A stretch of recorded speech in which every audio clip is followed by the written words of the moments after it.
everyone. Welcome to Dronacharya IAS. So today we are resuming our daily current affairs series. In this session, we will try to break down current affairs in a simple, concise and an exam relevant manner. So let's begin. So the first news article talks about critical minerals. It says that critical minerals, the foundation of strategic power. Critical mineral security will define India's industrial and strategic trajectory.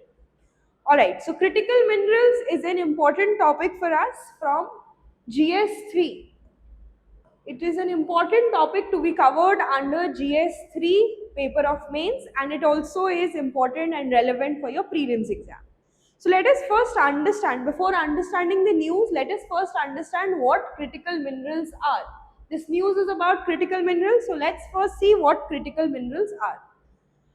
तो अगर मैं आपसे critical का meaning पूछूं, critical simply means something which is very important, very important. So critical minerals are also those minerals which are important for a country's economic development, technological advancement, national security and clean energy transition. So simple, minerals which are very essential for a country's economic development, technological advancement, national security and clean energy transition. These are what? These are critical minerals. Now, their importance depends not just only on their use in various sectors, but also on their vulnerability of supply disruption. जो critical minerals हैं वो हमारे लिए बहुत ज़रूरी हैं. There's no doubt about that. But इनकी जो supply chain है उसमें disruption होने के बहुत ज़्यादा possibilities है. ऐसा क्यों है? क्योंकि इनकी जो concentration है, they are concentrated in a very few countries, in a very few regions of the world. That's why their supply chain is not resilient. That's why their supply chain is not sustainable. They face the risk of supply disruption. So examples of critical minerals are lithium, cobalt, nickel, graphite, rare earth elements, copper, titanium, tungsten, etc. So I hope this is clear what are critical minerals. Now let us see what is the significance of critical minerals for India. ये जो news article है ये specifically it talks about why India needs critical minerals. So I hope you all are aware that India ने target set किया है that we will become a net zero economy by the year 2070. Net zero का मतलब है कि हम जितनी carbon emissions environment में release करते हैं उतनी ही हम absorb करते हैं. That is net zero. So overall our total net emissions, carbon emissions will be equal to zero. So we have set the target of net zero to be achieved by the year 2070. तो इस net zero target को achieve करने के लिए India will need what? India will need energy transition. India will need to move towards clean energy sources such as solar energy, wind energy, etc. And these clean energy transition, it will require what? It will require critical minerals worth the quantity of 169 million tons. Okay, for India to achieve its net zero target, it needs what? It needs clean energy transition. Clean energy sources require what? They require 169 million tons worth of what? Worth of critical minerals. So I hope the first point is clear. So India needs critical minerals for number one, energy transition. Like we just discussed, energy transition, like critical minerals are used in electric vehicle batteries, they are used in photovoltaic cells, they are used in wind turbines. Secondly, India also needs critical minerals for its ensuring its national security. Why national security? Because critical minerals are used in the manufacturing of various kinds of weapons. They are used in the manufacturing of high strength permanent magnets and specialized alloys which are used in missiles, fighter aircraft, submarines and radar systems. So this shows that critical minerals are also very important for our defense sector. Then critical minerals are needed for semiconductor manufacturing. Yes, you must already be reading in the news that a lot of emphasis is being placed on indigenous manufacturing of semiconductors. Yes, तो उसके लिए भी हमें क्या चाहिए? We need critical minerals. Critical minerals are indispensable inputs for microchips, advanced displays, 5G telecommunication hardware, and consumer electronics. All your mobile phones, your 5G networks, yes, all your latest technologies, gadgets, they need what? They need critical minerals. All right. Now let us see that significance के बाद बात करते हैं कि क्या challenges. We talk that India के लिए critical minerals बहुत जरूरी है. But now let us see what are the challenges, the structural constraints that India faces in acquiring these critical minerals. So the first challenge is weak processing capacity. Yes, weak processing capacity. इसका मतलब ये है कि although India में इन critical minerals के reserves पाए जाते हैं, yes, some of these minerals are found in India such as copper, graphite and monazite. But what we lack is, we lack the processing capability. We lack the capabilities to convert the raw mineral into a finished product. Yes, India has reserves but lacks advanced refining and processing facilities. Second challenge is limited exploration and slow clearances. That means we face challenges with respect to the mining and exploration of these minerals. सबसे पहला उसमें क्या challenge है कि जो हमारी most of the mining and exploration है, that is limited to shallow depths. हम ज्यादातर हमारी जो एक्सप्लोरेशन और माइनिंग हो रही है वो जमीन के ज्यादा नीचे डेप्थ तक नहीं हो रही है. It is happening only on the shallow depths. This is first challenge.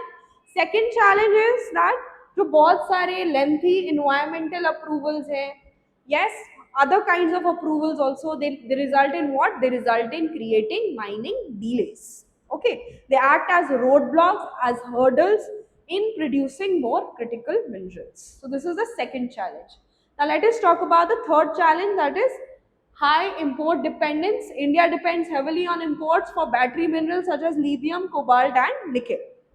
Okay, हमारी कंट्री में क्योंकि एक्सप्लोरेशन अच्छा नहीं है, माइनिंग अच्छी नहीं है, प्रोसेसिंग अच्छी नहीं है, इन तीनों कारण की वजह से हमें क्या होता है, we need to depend on foreign countries for these minerals which are very crucial for our electric vehicle batteries or for the various kinds of electronics. So this is the third reason. Fourth reason is poor recycling ecosystem. Recycling मतलब जो already use हो रहे critical minerals हमारे devices में, equipments में, उनको ही दोबारा use करना, instead of just throwing your old phones, your old gadgets away as waste. Recycling says that we can, you know, we can reuse these components, these critical minerals components which are used in the old electronics products. So recycling of e-waste and used EV batteries is still at a very early stage due to weak collection systems and limited technology. हमारी जो recycling technology है, जो old critical minerals को extract करने की technology है, that is still at a very nascent stage, due to which recycling remains poor. Now, the fourth reason is difficult mining in remote areas or in ecologically sensitive areas. Agar aap, if you look at the map of India, so most of our mineral wealth is concentrated where? It is concentrated in very ecologically sensitive areas. For example, we are all aware of Western Ghats. The Western Ghats are rich in various minerals such as iron, bauxite, yes, even graphite. But Western Ghats, we all know it's also a biodiversity hotspot. It is rich in biodiversity, flora, fauna. Yes, many species are found only in Western Ghats. जिस वजह से क्या होता है? We are not able to do, enough mining there. Yes, it's difficult to undertake mining projects in such ecologically sensitive areas such as the Western Ghats. So I hope the challenges are clear. First of all, we have poor processing, we have poor recycling. Yes, we face challenges in mining and exploration also. And lastly, our mineral concentration is largely in ecologically sensitive and remote areas, making these minerals difficult to be mined. So these are the challenges. Now let us see what government is doing with respect to acquiring and with respect to ensuring a stable supply of critical minerals in our country. So uske liye various policy initiatives the government has taken. First one being the National Critical Mineral Mission. So it was approved with an outlay to oversee exploration, overseas asset acquisition, recycling and domestic processing, targeting 1200 domestic exploration projects by 2030-31. तो ये जो national critical mineral mission है, it's kind of an umbrella mission. इसके under we are trying to work towards multiple things. First of all उसमें से सबसे पहली जो ऑब्जेक्टिव है that is exploration. Exploration means conducting surveys, yes, conducting geospatial surveys using satellites etc. to find that exactly in which part of the country which mineral is found. Correct? For example, a few years back, some lithium deposits, huge lithium deposits were found in some parts of Jammu and Kashmir. So what was that an example of? That was an example of exploration. Then second, we are also targeting overseas asset acquisition as a part of NCMM or the National Critical Mineral Mission. Overseas asset acquisition मतलब मान लीजिए किसी foreign country में कोई mineral है, yes, तो उसको वहां से हम एक्वायर करके अपनी कंट्री में लाएं, उस वो भी टारगेट किया जा रहा है इस मिशन में. Then it also targets expanding our recycling ecosystem and also targets domestic processing, कि हम अपनी कंट्री में जो रॉ मिनरल है उसको अच्छी तरह से रिफाइन करें, उसको अच्छी तरह से प्रोसेस करें ताकि it can be used as a final product. Okay, so these are the things which we are targeting as a part of NCMM. Second is strategic foreign asset acquisition. वही कि अगर मान लीजिए किसी दूसरी कंट्री में हमें कोई क्रिटिकल मिनरल मिल रहा है, उसको हम कैसे एक्वायर कर सकते हैं, how we can conduct a deal in such a manner which is most beneficial to our country. Yes, तो उसके लिए हमने एक बॉडी बनाई है, एक स्पेसिफिक एंटिटी है जिसका नाम है खनिज विदेश India limited. that is short form is KAVIL. Khanij Videsh India Limited, what it does, it simply acquires the various minerals, the various mines in the foreign countries. For example, KAVIL has acquired 15,703 hectares in Argentina province for lithium exploration and joint development. Okay, so this is second initiative. Third is recycling incentive and scheme and dedicated corridors. Recycling incentive scheme and dedicated corridors. So the government has approved a 1500 crore rupees incentive for critical minerals recycling and also proposed specialized rare earth corridors across Odisha, Kerala, Andhra Pradesh and Tamil Nadu. इन states में हम dedicated rare earth element corridors बनाएंगे और इन corridors में our focus will be on exploration, mining and processing of what rare earth elements. Okay, and the fourth point is India is also forming alliances with like-minded countries.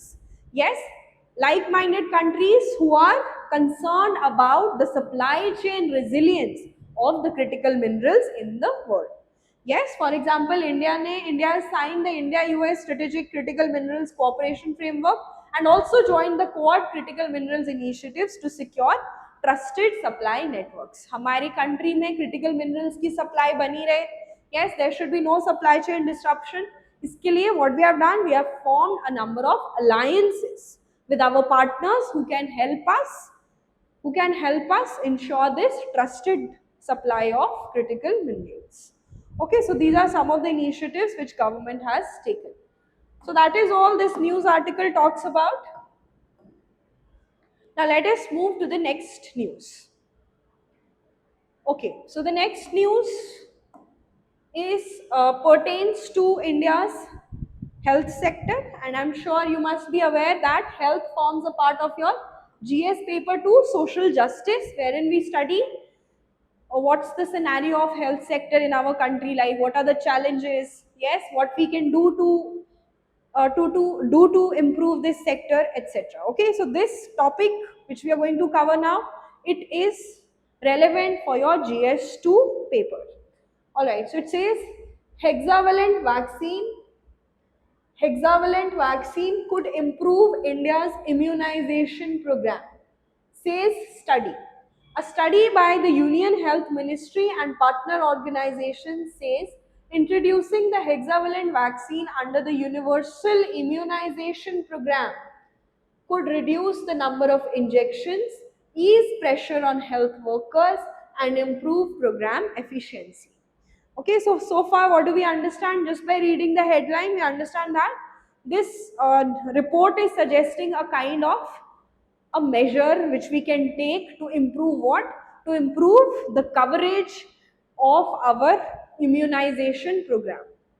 Okay, so to all those students who do not know, immunization simply means vaccination. Yes, I'm sure you all must have received the polio drops when you were small children. So that is nothing but a part of India's universal immunization program. So before we understand what this report says, let's see what India's universal immunization program is. So India's universal immunization program is one of the world's largest public health programs, and इसके तहत as a part of this program what we aim to do, we aim to provide free vaccination against vaccine preventable diseases to all eligible children and pregnant women across India. Simple. We aim to provide what? To provide vaccines. Vaccines against what? Against the diseases which can be prevented using vaccines. To whom? To all children and to pregnant women across country. This is the simple objective of this program. Then comes, in which year was this launched? It's a very old program, started back in the year 1985. And which ministry is responsible? The Ministry of Health and Family Welfare. So I hope these simple points are clear about the universal immunization program. Now this report, this study says, जो recent study आई है, it says that कि हमें इस program के अंदर we should start giving hexavalent vaccine. So next we need to understand is what is the meaning of this hexavalent vaccine. So hexavalent vaccine is a combination vaccine. It is a combination vaccine that protects against 6 diseases. That means आपको बस एक injection मिलेगा and you will be immunized, you will be immune against 6 different diseases. What are those 6 diseases? Diphtheria, pertussis, tetanus, hepatitis B, Haemophilus influenza type B, and poliomyelitis. That is the simple polio that we have, the polio drops. Yes, तो अगर हम hexavalent vaccine को introduce करते हैं as a part of universal immunization program, so the single injection, a single vaccination dose will protect the children against 6 kind of diseases. These 6 diseases you will have to keep in mind. These are diphtheria, pertussis, tetanus, or commonly known as the DPT, diphtheria, pertussis, tetanus, plus hepatitis B, plus Haemophilus influenza type B, and polio. Yes, these are the 6 diseases covered. Okay, so now what will be the significance? If we take such a step, what will happen? Number one, it will improve immunization coverage by simplifying the vaccination schedule. अगर vaccination schedule simple होगा कि बस आपको एक ही injection लेने जाना है, तो obviously more people will be motivated to go for vaccines. Yes, rather than if we have multiple injections, yes, multiple days for multiple days included in the vaccination schedule, it will discourage people. Yes, so the first point is it will improve vaccination coverage. Then it will reduce missed doses and improve compliance. That's also very obvious. It will decrease the discomfort for children and parents, and it will maintain the same level of protection. ऐसा नहीं है कि अगर हमने hexavalent vaccine दे दी तो level of protection कम हो जाएगा. No, it won't happen like that. The level of protection will remain the same, whether the vaccine is administered individually or as a combination. Okay, I hope that's clear. Now let us see that we are recommending hexavalent vaccines will be good. Yes, introducing hexavalent vaccines is a good step. Now let us see that what India is actually doing at present. Okay, at present, what kind of vaccines does India give to its children? So if we talk about India and the hexavalent vaccine, So under our universal immunization program, India has traditionally used the pentavalent vaccine. Very important. At present, India administers what kind of vaccines? It gives pentavalent vaccine with separate oral polio vaccine or injectable polio vaccine. Okay तो कहने का मतलब ये है कि at present हमारा vaccine का programme कैसे चलता है, पेंटावेलेंट वैक्सीन 5 डिजीजेस को हम एक साथ कवर करते हैं, और जो पोलियो है उसके लिए हम अलग से या तो पोलियो ड्रॉप्स देते हैं या फिर इंजेक्टेबल पोलियो वैक्सीन देते हैं. Is that clear? Pentavalent means 5. At present 1 injection is given covering 5 diseases and polio is covered separately.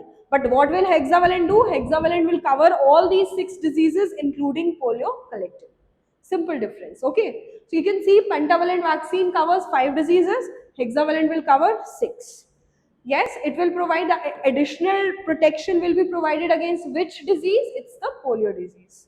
Correct. And what are the components? Pentavalent के हैं DPT. DPT मतलब diphtheria, pertussis, tetanus plus hepatitis B plus Haemophilus influenza type B. Now with hexavalent vaccine, these components will remain the same. But along with this, the polio disease will also get covered. Polio के लिए अलग से drops देने की जरूरत नहीं पड़ेगी. So this is the entire purpose, the entire benefit of introducing hexavalent vaccines. So I hope this is clear. So this is what the study reveals and this is what the study suggests. Okay. All right. So now this ends our second news topic. Let's move to the third. Yes. Third news topic is about a new Ramsar site in India. India has recently received its 101st Ramsar site. And which this site is? The site is the Glow Lake.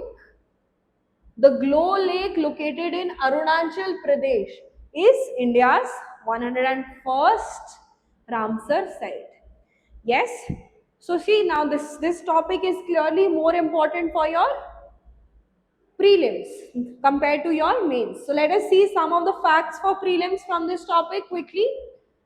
First of all, you need to know the location. So Glow Lake, it's located in Arunachal Pradesh.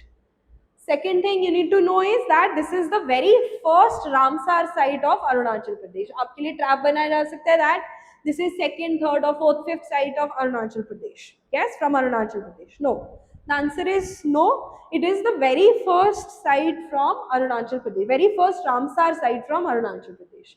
Then what kind of a lake is it?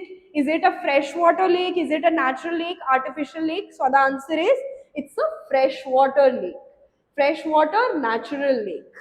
Okay, and its altitude is high altitude lake and it is fed by the glaciers in these high altitudes.